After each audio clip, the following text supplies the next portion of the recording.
ដំណឹងដ៏សែនរំភើបនៅទីបំផុតអ្នកនាងលើបរិយាមានសេរីភាពវិញហើយមហាជនបានអបអរសាទរពេញបណ្ដាញសង្គមក្រោយឆ្លងកាត់ពេលវេលាដ៏លំបាកនិងសម្ពាធជាច្រើននៅទីបំផុតអ្នកនាងឆេងស្រីរតហៅលើបរិយាបានទទួលសេរីភាពវិញនិងបានត្រឡប់មកជួបជុំក្រុមគ្រួសារដែលកំពុងតែរងចាំដោយក្តីស្រឡាញ់ដំណឹងនេះមិនត្រឹមតែជាក្តីសុខរបស់គ្រួសារប៉ុណ្ណោះទេប៉ុន្តែជាក្តីរំភើបរបស់អ្នកគាំទ្រជាច្រើនដែលតែងតែផ្ដល់កម្លាំងចិត្តនិងធ្វើការអធិដ្ឋានសូមឲ្យមានថ្ងៃនេះមកដល់ឆាប់នៅក្នុងដំណាក់កាលដែលអ្នកនាងលើបរិយាកំពុងតែមានផ្ទៃពោះការទទួលបានសេរីភាពគឺជាពន្លឺនៃក្តីសង្ឃឹមនិងជាឱកាសថ្មីមួយទៀតសម្រាប់ជីវិតមនុស្សគ្រប់រូបតែងតែមានកំហុសនិងមេរៀនប៉ុន្តែអ្វីដែលសំខាន់គឺការទទួលស្គាល់ការកែប្រែនិងចាប់ផ្ដើមឡើងវិញដោយភាពវិជ្ជមានអ្នកនាងឆេងស្រីរតហៅលើបរិយាត្រូវបានសាលាដំបងខេត្តកណ្ដាលបានសម្រេចដោះលែងឲ្យនៅក្រៅឃុំតាមអំណាចសាលក្រមនាល្ងាចថ្ងៃទី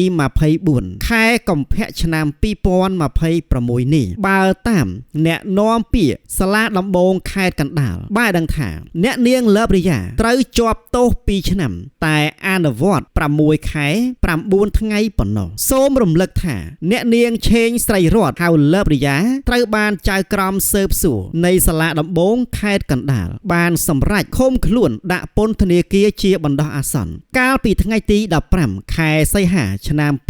2025ក្រោយតំណាងអាយកាសម្រេចចោទប្រកាន់ពីបទល្មើសរួមមានញុះញង់ឲ្យប្រព្រឹត្តនៅបទឧក្រិដ្ឋជាអាតនិងធ្វើឲ្យខូចទឹកចិត្តកងទ័ពការចាប់ខ្លួនអ្នកនាងលើបរិយាធ្វើឡើងបន្ទាប់ពីអ្នកលក់លេអនឡាញដ៏ល្បីឈ្មោះរូបនេះបានប្រើប្រាស់នៅពាក្យសម្ដីនៅលើបណ្ដាញសង្គមដែលមានលក្ខណៈញុះញង់បំបាក់ទឹកចិត្តកងទ័ពនិងប៉ះពាល់ទៅដល់ប្រជាពលរដ្ឋខ្មែរពាក់ព័ន្ធទៅនឹងបញ្ហាព្រំដែនកម្ពុជាថៃនិងការប្រើប្រាស់ផលិតផលរបស់ថៃសមត្ថកិច្ចបានដឹងថាក្រោយចាប់ខ្លួនគាត់បានមួយសប្តាហ៍ទើបដឹងថាគាត់មានផ្ទៃពោះងាកមកលោកហេងកំហៀងដែលជាស្វាមីរបស់លោកស្រីលើបរិយាក៏បានបង្ហោះសារថាខ្ញុំបាទសូមគោរពអរគុណប្រមុខថ្នាក់ដឹកនាំខ្លាំងណាស់ម៉ាក់ផាយុមានសេរីភាពវិញហើយដំណឹងនៃការដោះលែងអ្នកនាងលើបរិយាខាងលើនេះបានធ្វើឲ្យបងប្អូនមហាជនសម្ដែងនៅការអបអរសាទរក្នុងនោះ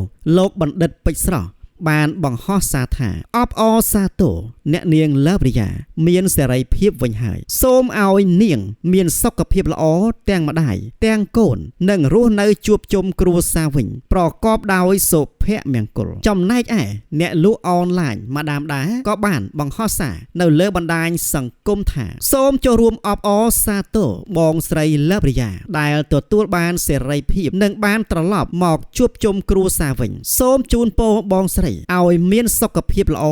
រឹងមាំត្រឡប់មកលើវិស័យអនឡាញម្ដងទៀតចំណែកឯអ្នកនាងត្រីសុផានិតក៏បានបង្ហោះសារដែរថាសូមចូលរួមអបអរសាទរប្អូនស្រីលើបរិយាដែលទទួលបានសេរីភាពនិងបានត្រឡប់មកជួបជុំគ្រួសារវិញសូមជូនពរប្អូនស្រី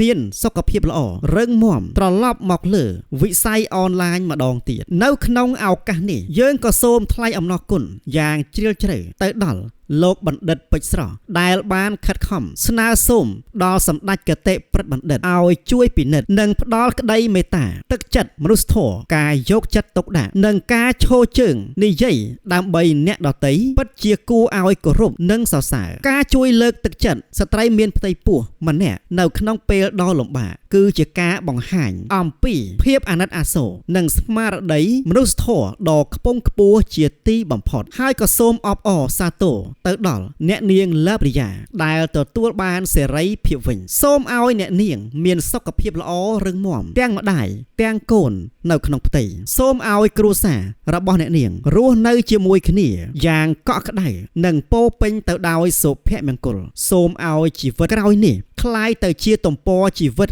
ដែលសរសេរដោយភាពវិជ្ជមានក្តីសង្ឃឹមនិងការទទួលខុសត្រូវខ្ពស់ជាងមុនសូមឲ្យអ្នកនាងវិលត្រឡប់មកកាន់វិស័យអនឡាញដោយភាពរឹងមាំមានបទពិសោធន៍ជាមេរៀននិងនាំមកនូវអត្ថន័យល្អៗសម្រាប់សង្គមថ្ងៃនេះជាថ្ងៃនៃក្តីសង្ឃឹមជាថ្ងៃនៃការចាប់ផ្ដើមថ្មីនិងជាថ្ងៃដែលបានបង្ហាញអំពីក្តីមេត្តានិងការគាំទ្រពីមនុស្សជុំវិញអាចបង្កើតការផ្លាស់ប្ដូរដ៏មានតម្លៃនៅក្នុងជីវិតរបស់មនុស្សបាន